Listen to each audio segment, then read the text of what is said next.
시니어의 건강한 쉼표 소담지기입니다. 고구마, 바나나, 방울토마토의 진짜 이야기. 안녕하세요. 시니어의 건강한 쉼표 소담지기입니다. 오늘은 소담지기인 저도 매일 먹고 있는 식품에 대해 이야기해 보려고 합니다.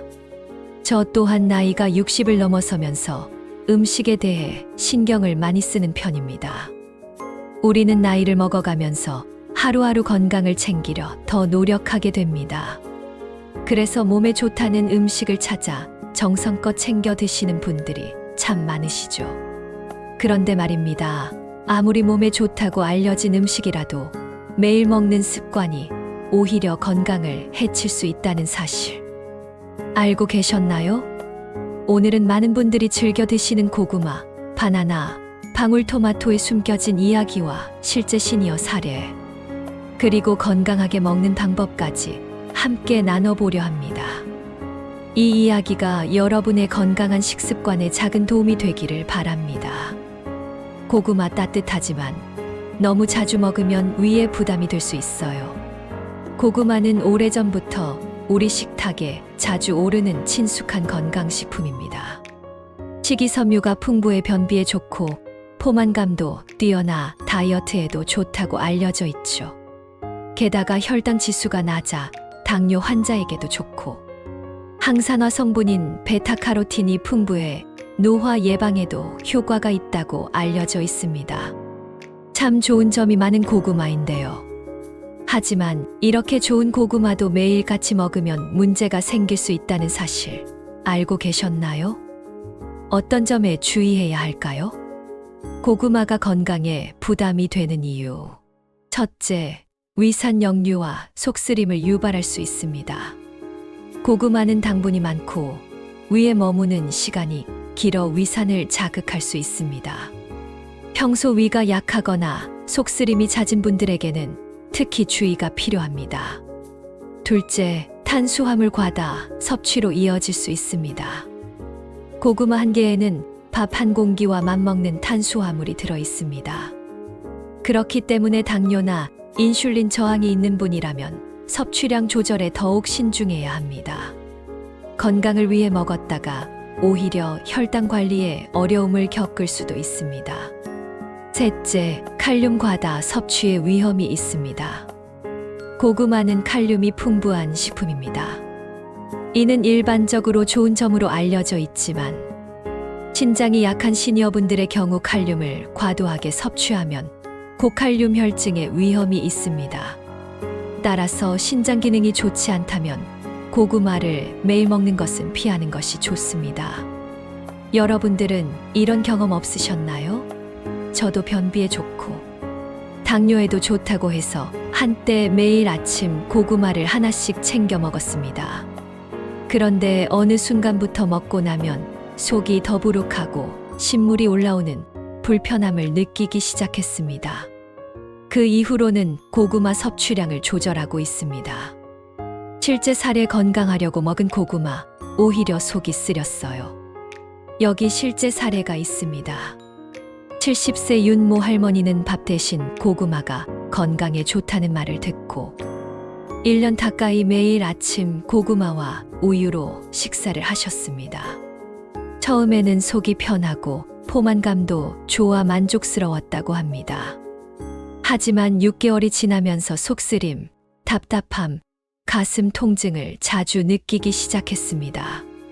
결국 병원을 찾았고 역류성 식도염 진단을 받았습니다.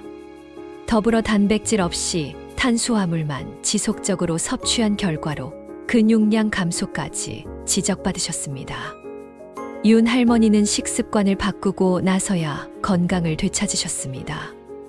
이제는 고구마는 일주일에 2번만 먹고 달걀이나 두부 같은 단백질과 꼭 같이 먹어요. 라고 말씀하셨습니다.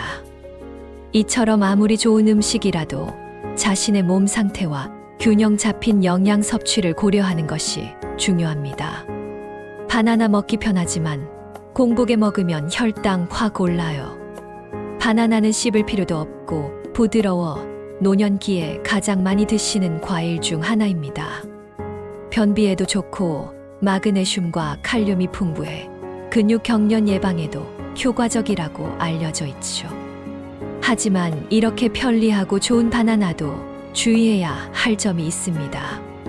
바로 바나나의 당분과 혈당 지수는 생각보다 높다는 사실입니다. 바나나 주의해서 드셔야 할 이유. 첫째, 당도가 높아 혈당을 급등시킬 수 있습니다. 특히 공복에 바나나를 먹으면 혈당이 빠르게 상승할 수 있어 당뇨가 있는 분들이나 혈당 관리가 필요한 분들은 피하는 것이 좋습니다. 둘째, 빈혈 환자에게는 좋지 않을 수 있습니다. 바나나는 철분 흡수를 방해하는 성분을 함유하고 있어 빈혈이 있는 분들은 과다 섭취를 피해야 합니다. 건강을 위해 먹은 바나나가 오히려 빈혈을 악화시킬 수도 있다는 점 기억해 주세요.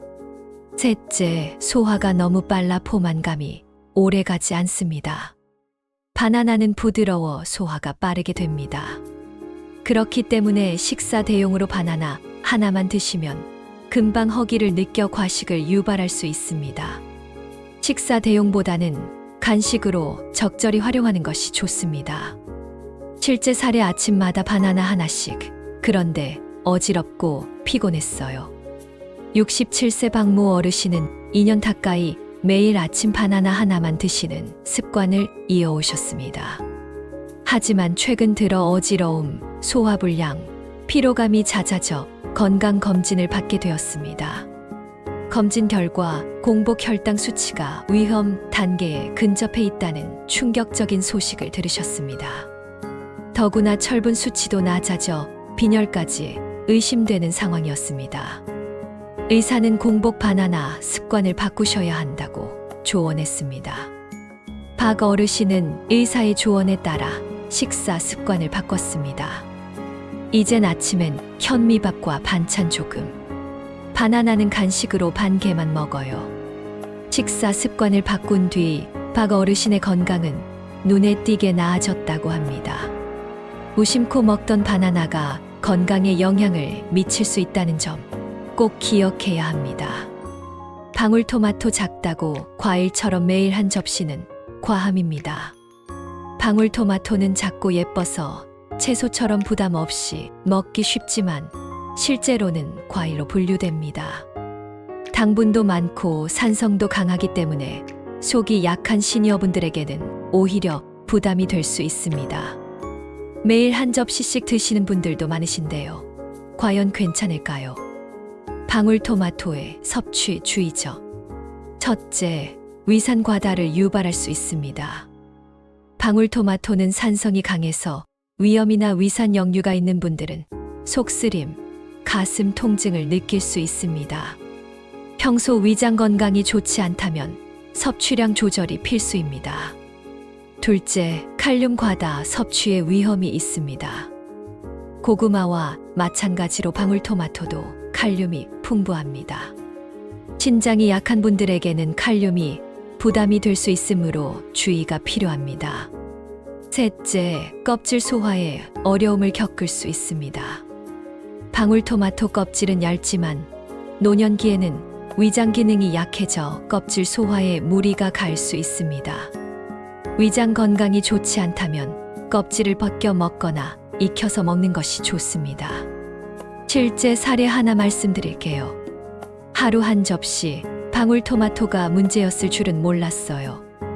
64세 남성 이모 씨는 건강을 위해 매일 하루 한 접시씩 방울토마토를 드셨습니다.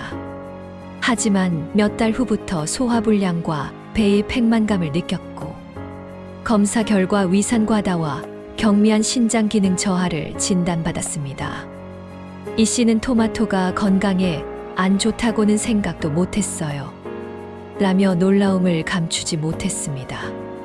이 씨는 이후 토마토 섭취량을 줄이고 익혀서 먹거나 하루 5개 이내로 조절하기 시작했습니다.